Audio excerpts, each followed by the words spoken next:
Mesdames et messieurs, je voudrais d'abord dire bonjour à tous ceux qui me connaissent et aussi dire bonjour à ceux qui ne me connaissent pas. Je voudrais me prononcer un peu sur les candidatures qui ont été déposées comptant pour l'élection présidentielle d'octobre prochain. Je voudrais saluer le courage de ceux qui ont déjà déposé leur candidature, leur dire merci et leur dire que ils ont posé un acte majeur pour dire qu'ils sont prêts à aller aux élections. Ils sont prêts pour une paix, pour une Côte d'Ivoire qui marche avec les élections. Pour ceux qui n'ont pas déposé leur candidature, je voudrais vous dire que la bouche là, vous devez la fermer. Vous ne devez pas entrer dans le débat politique ivoirien parce que vous avez estimé que déposer votre candidature n'est pas important. Et donc, vous n'avez pas jugé mieux, vous n'avez pas jugé utile d'être candidat aux élections présidentielles. Et donc, laissez les candidats battre campagne. Ne rentrez plus dedans, c'est fini. Attendez 2020. Je voudrais demander aux Ivoiriens, tous ceux qui ont été candidats, qui ont déposé leur candidature, nous les connaissons. Nous connaissons chacun. Nous savons ce que chacun est capable de faire et nous savons ce que certains ont fait. Mais je vais me prononcer sur ce que le président Alassane Ouattara a fait. Le président Alassane Ouattara a été élu en 2010, mais il a pris fonction en 2011. Et de 2011 à 2014, nous avons tous vu ce qu'il a posé comme acte en Côte d'Ivoire, ce qu'il a fait pour les Ivoiriens, ce qu'il a fait pour le peuple de Côte d'Ivoire.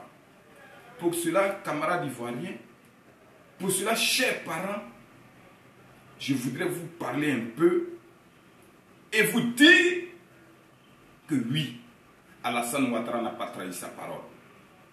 Alassane Ouattara n'a pas trahi sa parole.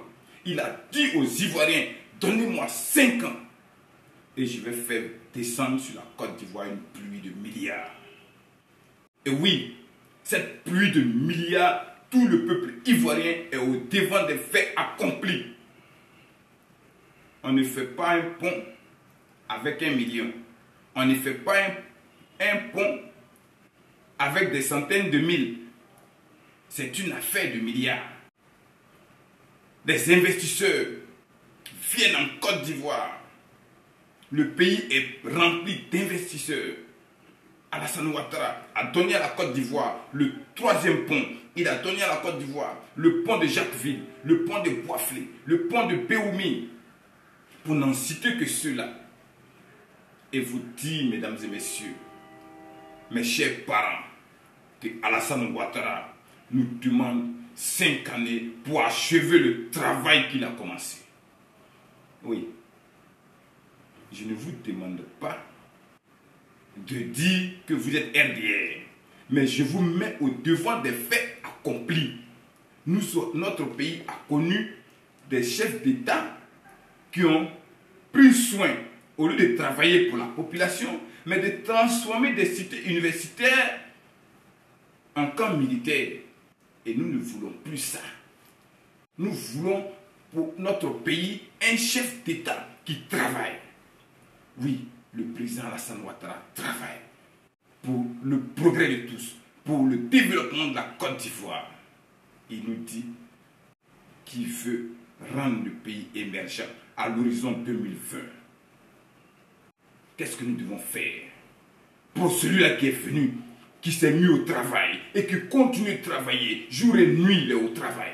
Qu'est-ce que nous devons faire pour celui-là?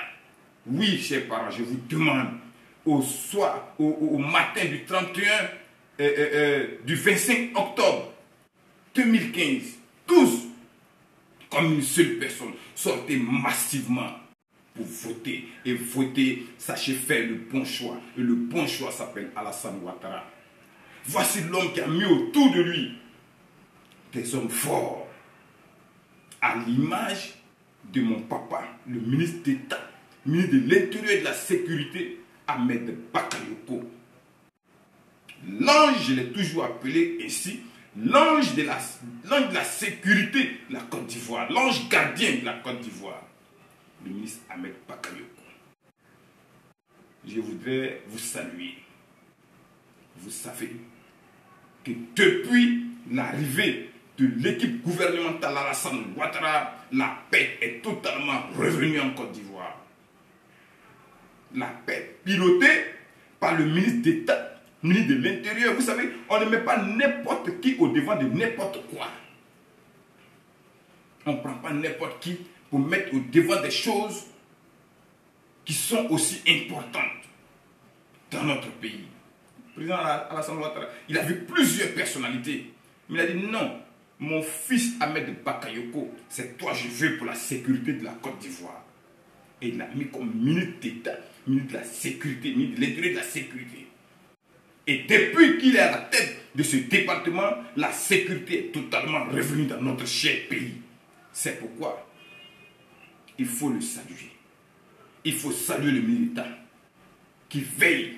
Il faut saluer le président de la République, son excellent M. Alassane Ouattara. C'est pourquoi, chers parents, je vous demande de lui accorder un second mandat.